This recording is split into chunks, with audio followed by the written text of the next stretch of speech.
The Lockheed Skunk Works, California. Generations of deep black aircraft were built here. In recent years, its parking lot has remained full. Yet officially, it has little work underway. Too little to explain all the activity. Production of its Blackbird spy plane is long finished. Its last contract was for the stealth fighter. That is near completion. It cannot explain the work being done behind closed doors. Is a new, deep black triangular aircraft being built? Aviation experts suspect that the answer lies in a 1985 Pentagon document. A mysterious aircraft codenamed Aurora project was accidentally included alongside budgets for the U-2 and Blackbird spy planes. There has been no mention of it since. The first thing I heard about Aurora was that air traffic controllers out on the West Coast were being told to expect very high-speed targets on their radar screens.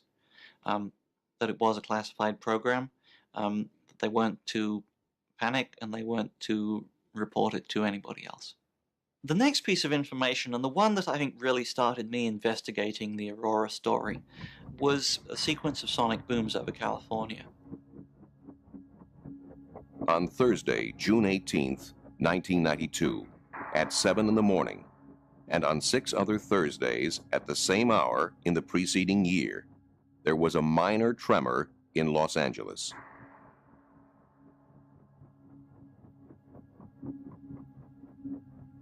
Spurred on by telephone calls from worried residents, Jim Morey of the U.S. Geological Survey set out to discover what was causing this unusually punctual earthquake.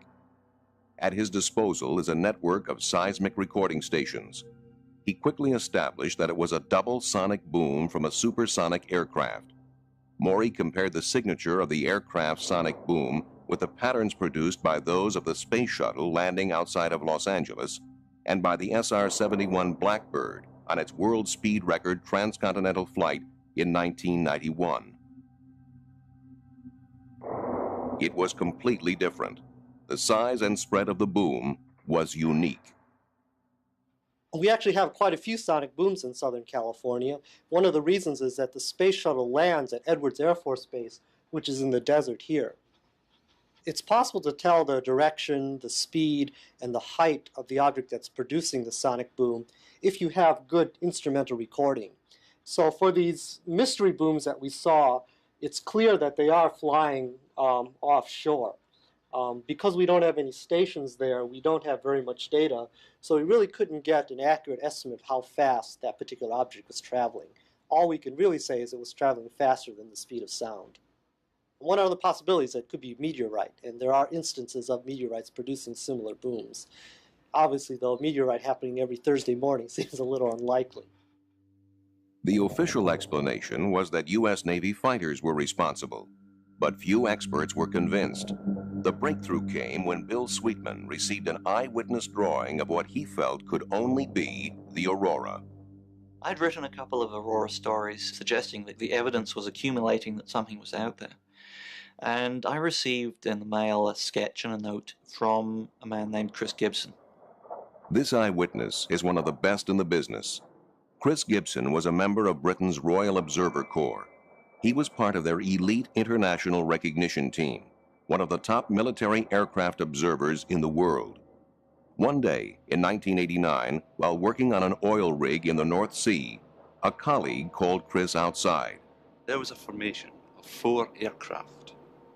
The lead aircraft was a KC-135 Stratotanker, and off its port side were 2 F-111 fighter bombers.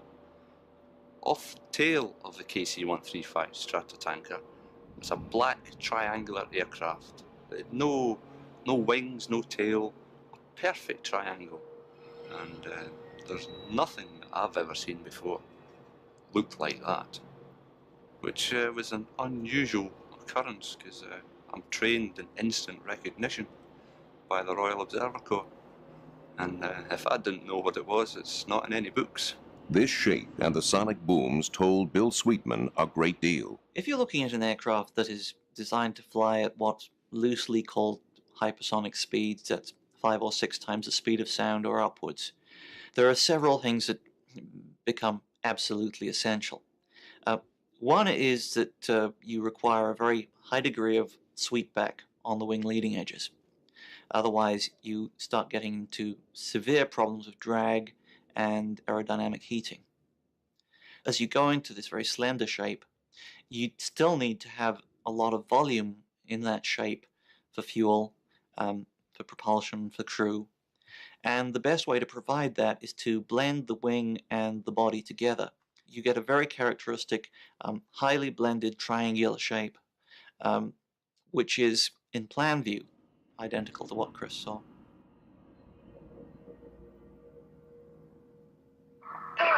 In Amarillo, Texas, Steve Douglas may have captured photographic evidence of the Aurora. He maintains sophisticated military signals monitoring equipment in his home. I think it was March 23rd, 1992. I was back here in my office when the house was shook by what sounded like a large sonic boom. I'd heard a lot of sonic boom before, so I know how they sound, but this one seemed to continue.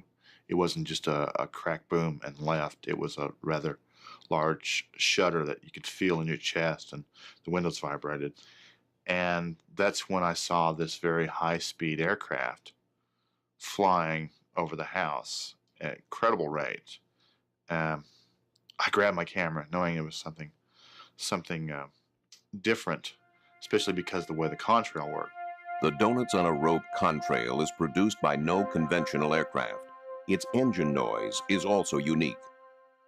It's a deep, thrumming, regular, pulsing, booming noise, like somebody unzipping the sky. You feel it more in your chest than you hear it. It doesn't sound like a jet. It doesn't sound like a rocket. It's just very unique and an amazing sound. The Donuts on a Rope contrail has been reported from around the world.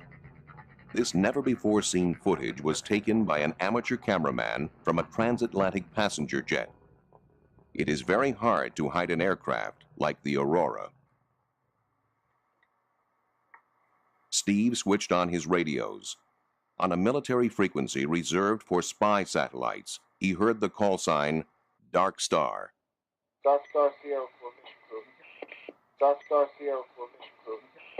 Dark Star Sierra Formation Crew. Dark Star Sierra Formation. Be advised for that. Dark Star Sierra, out. I'd never heard Dark Star before, and I keep lists of thousands of call signs.